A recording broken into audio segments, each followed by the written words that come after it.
When Elon Musk invited Donald Trump to dinner at Mar-a-Lago, he never imagined it would be his son who would change the course of the evening. It was supposed to be just another casual conversation between two of the world's most powerful men, a chance to talk business, politics, and the future of humanity. But when Musk's young son, X, asked Donald Trump a question no one dares to ask, the entire dynamic shifted. The night was quiet. The only sound that could be heard was the gentle crashing of the waves outside, as the orange glow of the setting sun slipped beneath the horizon. Inside, the gleaming chandeliers reflected off polished marble floors, and the distant hum of the outside world seemed far away. It was a private moment, just the three of them, Musk, Trump, and X, sitting around a table, far from the watchful eyes of the cameras. They began with the usual topics: the future of AI, the colonization of space, and where humanity was headed. Musk spoke passionately about technology, while Trump responded with his usual bravado, drawing parallels to his own political career. But even in the midst of these powerful discussions, there was a quiet observer sitting between them. X, the child, no older than 10, had been quiet so far, listening intently as his father and Trump exchanged words. But something was stirring inside him. Musk never thought much about it when he brought X along. He thought it would be an interesting experience for his son. But X was no ordinary child. He wasn't here just to listen. And then, out of nowhere, X asked the one question that would stop them both cold. The conversation had been flowing easily, until now. Trump leaned back in his chair, swirling the whiskey in his glass. Musk was mid-sentence, talking about how automation would reshape the world. The usual talk of tech giants and political maneuvering. But in that moment, X broke through the noise with a simple, unexpected question. "Mr. Trump, are you afraid of being forgotten?" It wasn't loud or dramatic. It wasn't a challenge or a taunt. But it hit like a sudden thunderclap, catching both men off guard. The room seemed to freeze. Trump, who was used to commanding any conversation, suddenly didn't know how to respond. Musk, always the thinker, was watching his son, his mind racing. Trump laughed, brushing it off with the same dismissive tone he often used when confronted by something uncomfortable. "Forgotten? I've got my name on buildings from here to Scotland, kid. I'm good." But X didn't flinch. He tilted his head, his blue eyes focused and unyielding. His gaze didn't shift from Trump as he leaned slightly forward, his small hands resting on the table. "That's not what I mean," X said, his voice calm but sharp. "What do you think people will say about you 100 years from now? Will they remember your name? Or will they remember who you really were?" Trump paused, just for a moment, but it was enough to notice. A flicker of something, uncertainty, perhaps, crossed his face, but it was gone so quickly that only Musk saw it. The words had landed. Musk wasn't sure what to make of it. He had always seen his son as smart, but this was something different. He could tell Trump hadn't been expecting it. Neither had he. And yet, Musk couldn't help but feel a small sense of pride. His son was questioning the very thing that everyone else seemed too afraid to. For the first time that evening, the conversation was no longer about business or politics. It had shifted, without warning, into something far more personal. And now, neither Musk nor Trump could escape it. Trump's immediate response came in the form of a laugh. It was that signature chuckle, part amusement, part performance, the one that had echoed through rallies and speeches for years. He wasn't rattled, at least. That's what he wanted everyone to believe. "Forgotten," Trump repeated, shaking his head as if the idea itself was absurd. "Kid, I've got my name on buildings from here to Scotland. People will be talking about me long after we're all gone." But as he spoke, Musk noticed something. Trump's usual confidence, the type that could crush even the toughest critics with a few words, seemed just a little more forced. His eyes shifted briefly, almost imperceptibly, toward Musk, as if seeking validation. Musk met his gaze, and for a moment, there was no playful banter between them. It was just the weight of the question, lingering in the air. X didn't blink. He stared at Trump, undeterred. "That's not what I mean," X said again, his voice as clear and unshaken as before. The simplicity of the question was its power. It wasn't about the buildings, the fame, or the legacy. X was asking something deeper, something far more uncomfortable. When people talk about you 100 years from now, what will they actually say? Will they remember your name? Or will they remember who you really were? There was a pause, thick with tension. Musk sat back, intrigued. He could see that Trump wasn't sure how to handle this. He had built his empire, his reputation, on being loud, brash, and always in control.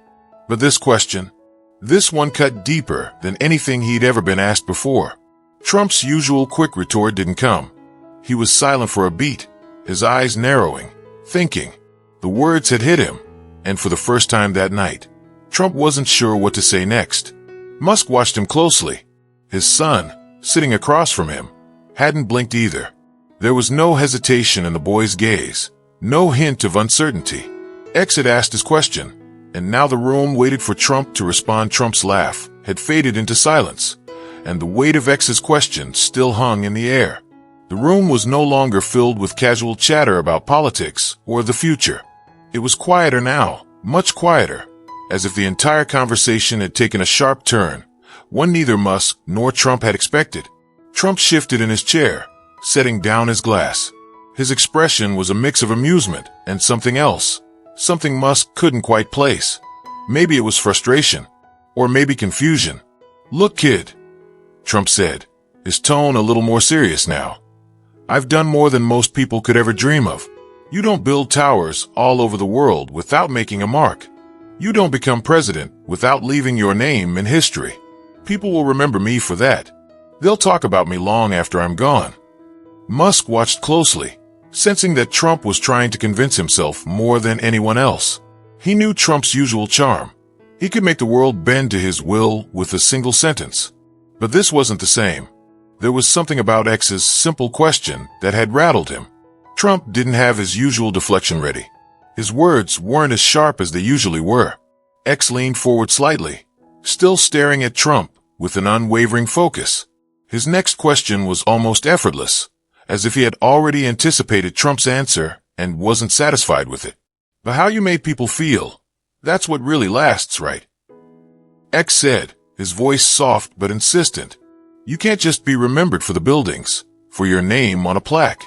It's about what people remember about who you really were." The words landed heavily, sharper than before. Musk felt a small wave of respect for his son. He hadn't expected X to cut through the conversation with such clarity. For a moment, Musk saw something in the way X handled the exchange. He wasn't here to impress anyone, not even Trump. He was just asking the questions that needed to be asked. Trump's hand froze mid-motion. He had been about to pick up his glass again, but he stopped, his fingers still against the cold surface. Musk noticed the small shift in Trump's demeanor. The force of his usual self-confidence seemed to have cracked, if only for a moment. For the first time all evening, Trump was silent. Not the kind of silence that came from a need to fill the air with words, but a different one. The kind of silence that suggested he was considering something he hadn't thought about before.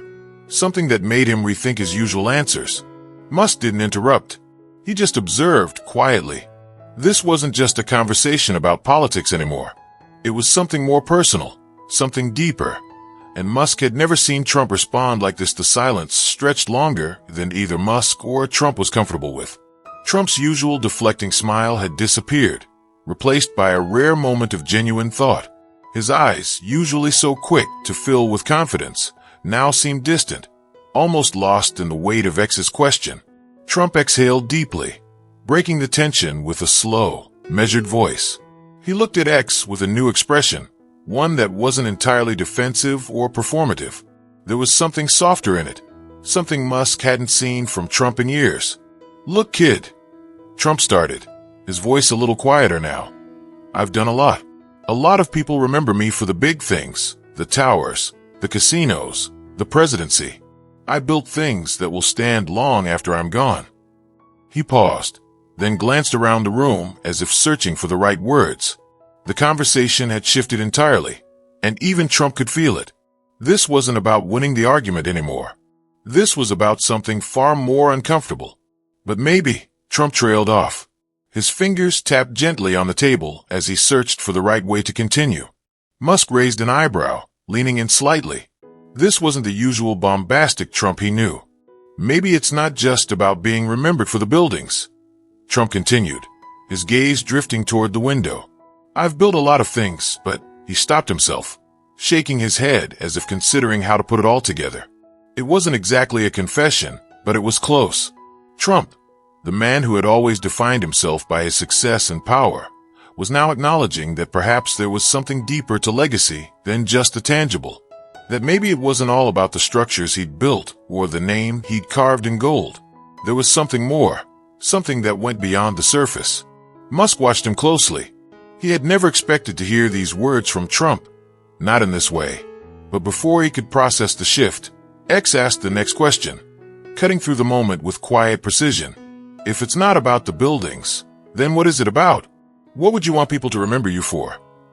The simplicity of it, the directness. It hit Trump hard.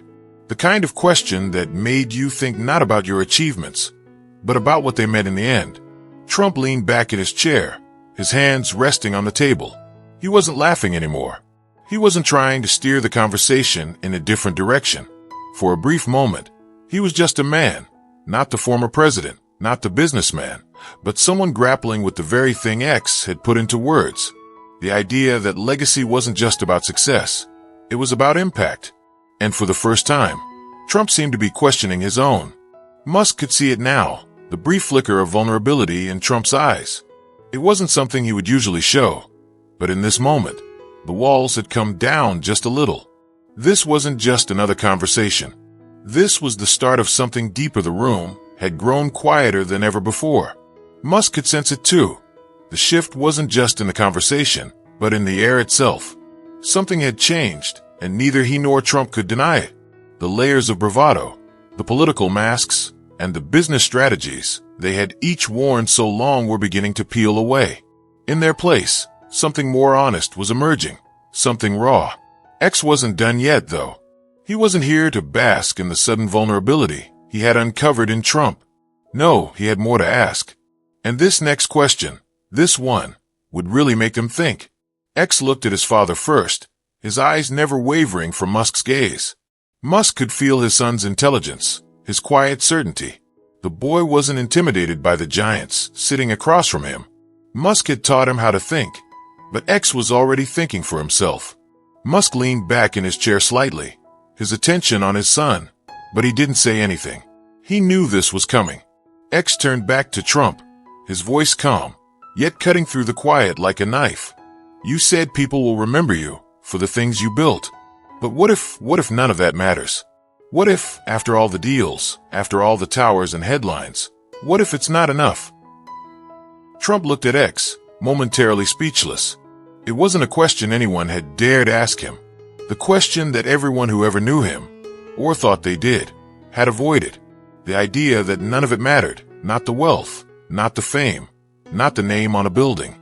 That none of it would make a lasting difference in the long run. Are you asking if I wasted my life? Trump said, his voice tight now. The challenge was clear, but there was also something deeper in his tone, an openness that had rarely, if ever, been heard. X didn't hesitate. I'm asking if, in the end, all the things you built, the power, the fame, are they what really define you? Or is it something more? The room seemed to pause. Trump sat back, staring at the boy, as if trying to find an answer. Any answer that would make sense. Musk, for a second, felt a small rush of admiration. His son was pushing limits, getting to the heart of the matter. Musk himself had asked questions like this many times, but to see X bring it out of Trump, to see Trump, of all people, forced into a corner, was something else. For the first time that night, Trump didn't have an answer ready. He had always been quick with his words, his comebacks sharp and calculated. But now he was at a loss. Musk could see it. Trump was thinking, truly considering the question. And that was something new. X watched Trump closely, waiting for a response, his expression unbothered. There was no smugness, no desire to win the conversation. It was as if he simply wanted to know, to understand. Trump shifted uncomfortably in his chair, but instead of dismissing the question, he exhaled slowly. I think. Trump started, but then trailed off. His gaze wandered for a moment, and Musk knew that Trump, the man who had always been in control, was facing something far more difficult than any political debate or business deal. He was being forced to confront the one thing that even he couldn't outmaneuver, his own legacy. Musk, sitting in silence, watched as the tension built. The words had been spoken, and now they were hanging there, suspended in the air between them. This wasn't about who was right or wrong anymore. It was about what truly mattered when all was said and done. And X, in his quiet, relentless way, had made them both face that truth. As the conversation slowed to a standstill, the room was thick with unspoken thoughts. Trump, who had once dominated every discussion with his bombastic flair, was now silent, lost in his own mind. Musk, usually the quiet observer, seemed more engaged than ever before. His son, X, had shifted the entire dynamic of the evening. What was supposed to be just another dinner, another strategic meeting, had turned into something much more personal. X leaned back in his chair, his expression calm, almost thoughtful. His eyes flickered briefly to his father, and then back to Trump. For a moment, no one spoke. The silence was heavy, but it wasn't uncomfortable. It was reflective. The hum of the ocean outside, the soft rustling of the wind through the trees, filled the space as if even nature itself was waiting for the next words to come. Finally, X spoke again, breaking the silence. But this time, his voice was gentler. It was almost as if he was offering the final piece to the puzzle. You know, it's not about how big the buildings are, or how many deals you win. It's about what you leave behind. It's not just being remembered, it's being understood, X said, his words simple but loaded with meaning. The weight of the words lingered in the air. Trump looked at him, his gaze more pensive than it had been all night. For the first time, there was no immediate retort, no attempt to deflect or dominate the conversation. There was just a long, thoughtful pause as he considered what X had said. Musk watched his son with a slight, almost proud smile. He had known X was sharp, but this was different. It wasn't just intellect. It was insight. Musk had spent his life challenging conventions and pushing limits, but now, in this moment, it was his son who had led the way. Trump let out a slow breath, then gave X a small, almost reluctant nod. You might be right, kid, he said, the words coming out slower than usual. You've got a point. X smiled slightly, but there was no arrogance in it. It was a simple acknowledgement of the moment. Musk chuckled softly under his breath, then glanced at Trump. I think you've met your match, Musk said, a faint smirk playing on his lips. Trump shook his head with a smile, but it wasn't the usual loud, boastful grin. This one was different, more genuine. I've lost a few rounds before, he said, a small chuckle escaping him. But not like this. For the first time that evening, the three of them sat in comfortable silence, the conversation over, but the ideas still hanging in the air. The night was quiet now, the stars beginning to twinkle faintly in the sky above. Musk looked out at the ocean, his thoughts momentarily drifting away. He hadn't expected this. He hadn't expected his son to challenge Trump like this, to ask the questions that no one else had the courage to. But now, more than ever, he realized how much there was to learn from the next generation. And in that moment, Musk knew something had changed, not just for Trump, but for him too. X wasn't concerned with being remembered. He was concerned with what truly mattered, and that was something even the most powerful men in the world hadn't yet figured out. The conversation had ended, but the thoughts it sparked would stay with them long after the night was over. It was a conversation that had started with one question, but would end up changing all of them.